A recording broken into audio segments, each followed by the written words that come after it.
Hey friends, thanks so much for taking the time to check out this next step video. Now, this past Sunday was really all about taking next steps, and if you missed this weekend's message, I'd encourage you to check it out on our YouTube channel. That being said, the three steps I specifically mentioned that we need to take when rebuilding and restoring our broken world is as follows. Step number 1, take an honest assessment of your situation.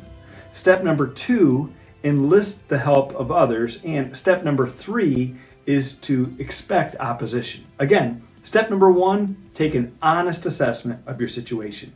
Step number 2, enlist the help of others. And step number 3, expect opposition. Now, these 3 steps are always true when it comes to rebuilding or really fixing anything significant. So this week, for your next step, take some time each day and consider each of these 3 steps. On day number 1, start with step number 1. Do some honest assessment of what you want to rebuild in your life. Evaluate the true condition of your marriage and your relationships or your spiritual life or whatever it is that needs rebuilding. Don't sugarcoat things. When you do that and when you pretend that things are fine, you're really only fooling yourself. So face the brutal facts. Only then will you be able to address the true issues behind what needs to be rebuilt. On day number 2, begin enlisting the help of others. One of the best ways you can do this is by joining a community group. But even more importantly, by being authentic and honest with those that are close to you. Don't try to do life alone. Life is truly better connected, which is why we really stress the importance of community groups here at OCC.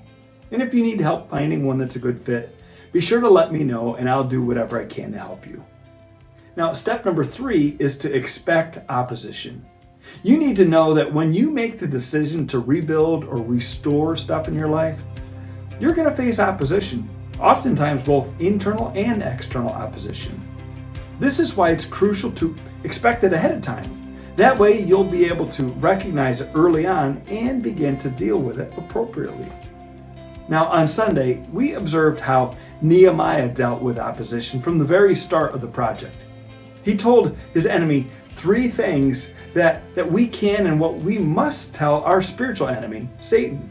He told them, first, God is for me. We begin rebuilding today, and you have no claim here. Again, God is for me. We begin rebuilding today, and you have no claim here.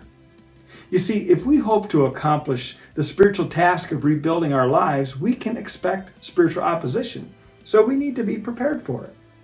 Now, having said all of this, remind yourself even today that what God is calling you to do is a good work, and may His gracious hand be upon you as you seek to rebuild and to restore what's broken in your world.